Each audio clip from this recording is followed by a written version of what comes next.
Olha, um abraço todo especial para os assinantes da NET espalhados em toda a cidade de Sorocaba. Com que prazer a gente chega para desenvolver mais uma edição aqui do nosso painel familiar. Desde já agradecendo aí a sua audiência, a sua companhia, de maneira oficial, sempre aos domingos, sempre a partir das 10 horas. A NET nos proporciona também alguns horários alternativos, né? São as chamadas reprises. E para vocês que nos acompanham também nesses horários alternativos, é evidente que a gente agradece de coração. Lembro que o programa Painel Familiar é uma realização de todo o sistema, né, de toda a Catedral Metropolitana de Sorocaba, que tem como pároco responsável Padre Tadeu Rocha Moraes. Então a gente fica aqui agradecendo vocês aí que nos prestigiam, não é, com a audiência de vocês. Lembro que sempre no primeiro domingo do mês tem a missa que é celebrada aqui pelo Padre Tadeu Rocha Moraes, e a gente exibe com absoluta exclusividade para toda a cidade de Sorocaba. Os temas que a gente desenvolve aqui são os temas mais pertinentes. Claro que muitos desses temas estão agregados aí a todo o calendário religioso, né? Católico em particular, que é muito rico, mas vez ou outra a gente trabalha também o social e outras situações que envolvem realmente toda uma comunidade, toda uma sociedade. Por isso que a gente faz um agradecimento todo especial. Outro lembrete fundamental e que a gente começa a divulgar a partir deste domingo. Há uma parceria entre Catedral e a Rádio Ipanema, todo o sistema Ipanema de comunicação. Então, a partir deste domingo, você, em acessando o nosso site, que na verdade é um portal, né? jornalipanema.com.br, tem lá Ipan TV e o conteúdo, todo o painel familiar também é disponibilizado para que você possa nos acompanhar. Então, em nome da Catedral, do Padre Tadeu Rocha Moraes, que hoje não participa aqui conosco, claro que a gente faz um agradecimento todo especial aos dirigentes, né, lá do Sistema Ipanema de Comunicação, com esta parceria, e hoje é bem bacana essa questão das parcerias, porque isso agrega, né, e todo mundo nesse somatório aí acaba levando vantagem. É bem isso que a gente quer, para poder proporcionar para as pessoas, evidentemente, um entretenimento, lazer, recreação e, mais do que isso, orientação, acima de tudo, por conta daquilo que a gente desenvolve aqui durante a programação. Outro detalhe, para que você saiba, na verdade, em que momento os programas são reprisados. Tem um site disponibilizado pela própria NET, www.net.tv.br/mídia. Através deste site, obviamente, você entra lá, cidade, Sorocaba, dá para se saber quais são os horários alternativos, tá certo? Obrigado aí pela sua companhia.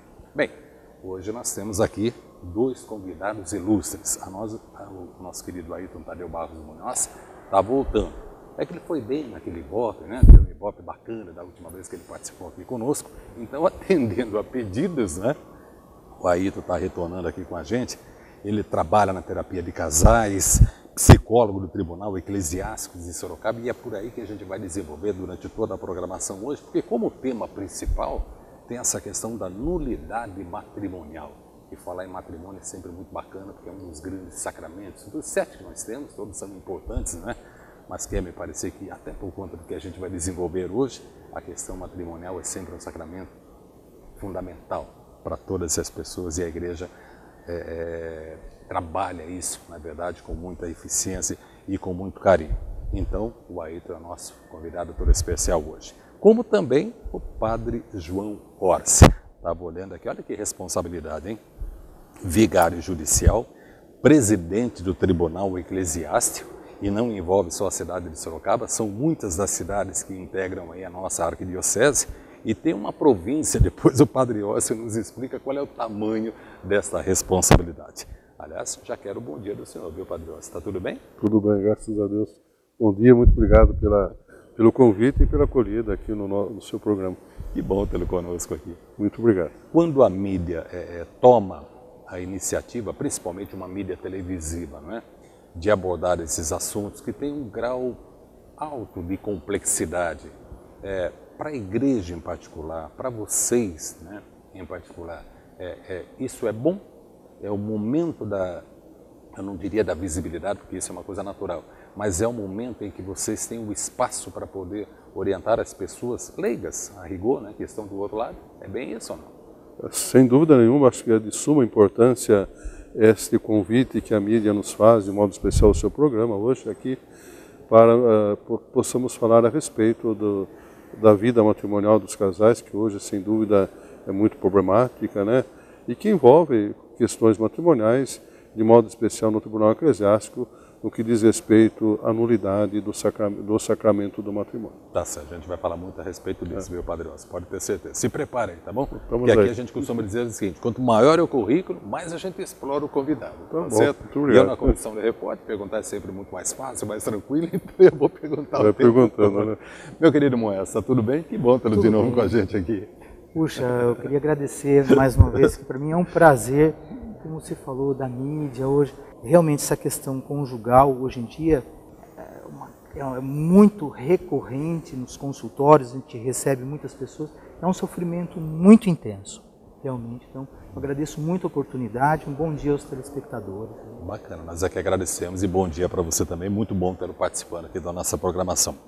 Padre Ossi, quando a gente fala em tribunal eclesiástico, na verdade, por que há necessidade da existência, né, de um tribunal eclesiástico? Qual é a grande atividade, a grande função e a importância que ele tem? A existência de um tribunal eclesiástico na igreja, a igreja sempre teve, né, a existência do tribunal eclesiástico. Mesmo também ao decorrer da história, quando, por exemplo, aqui no Brasil a igreja era unida ao Estado, muitas questões eram dirimidas justamente pelos tribunais da igreja, mesmo questões de ordem civil, etc., eram dirimidas pelo próprio Tribunal Eclesiástico. Então, a existência do Tribunal Eclesiástico é de longa história, de longa data na vida da igreja. Mas, ultimamente, dado que hoje o Tribunal Eclesiástico tem uma competência exclusivamente eclesiástica no que diz respeito à vida da igreja, os nossos tribunais eclesiásticos, evidentemente, que eles se restringem, diríamos quase que no 90% das questões em questões matrimoniais. Sem falar, evidentemente, de outras questões penais que muitas vezes também o Tribunal Eclesiástico é chamado para dirimir também questões de ordem penal. Quando o senhor fala questões matrimoniais, necessariamente nulidade ou tem outras atividades também? Bom, diríamos que a maioria absoluta das questões que o Tribunal Eclesiástico dirime são questões de ordem, de nulidade de matrimônio, né? Mas é isso, né?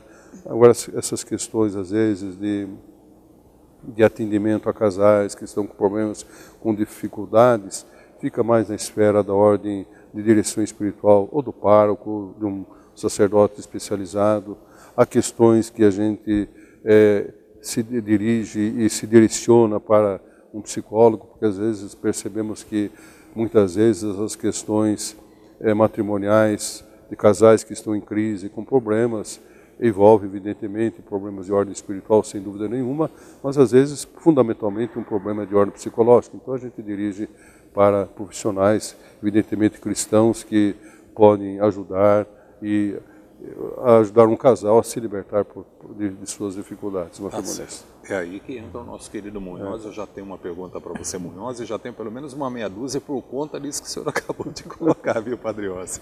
Mas é assim, na minha cabeça está assim, há necessidade da iniciativa de um ou outro, um casal, para que tem que ser provocado o tribunal, é isso? Para ele poder desenvolver alguma coisa? Sem dúvida nenhuma, quando se trata de uma questão de uma nulidade matrimonial, um casal que se separou, né, já está muitas vezes, já há muitos anos separados, ou recasado ou não recasado, procura o Tribunal Eclesiástico, a iniciativa tem que ser sempre da pessoa interessada, né? Nós respeitamos a iniciativa e a liberdade de cada um, né, nessa questão. Perfeito. Munhoz, vou pegar dois tópicos colocados pelo Padre Ossi. A questão da crise, né, e aí nos remete à seguinte situação. Às vezes, mesmo já estando separado, por conta de brigas, falta de maturidade, que é um termo que você usa bastante, eu acho que cai de uma forma muito interessante nisso que a gente está debatendo aqui, é a falta de convicção. Ainda que vá até um tribunal, que busque a chamada nulidade documental, enfim, ainda não existe uma convicção. O seu trabalho de reverter o quadro, é tentar resgatar uma união, uma conciliação entre os dois? É mais ou menos isso? Ou então eu posso fazer uma pergunta diferenciada. Qual é a sua participação no tribunal, por exemplo? Então, acho que é legal a gente estar esclarecendo aos telespectadores que, assim, é como o padre João Orsi falou, casais que já estão separados. Mas eu percebo nos casos que eu venho atendido que a pessoa manifesta muito desejo de receber novamente a bênção de Deus. Mas aí para uma segunda união. Uma segunda união. Tá.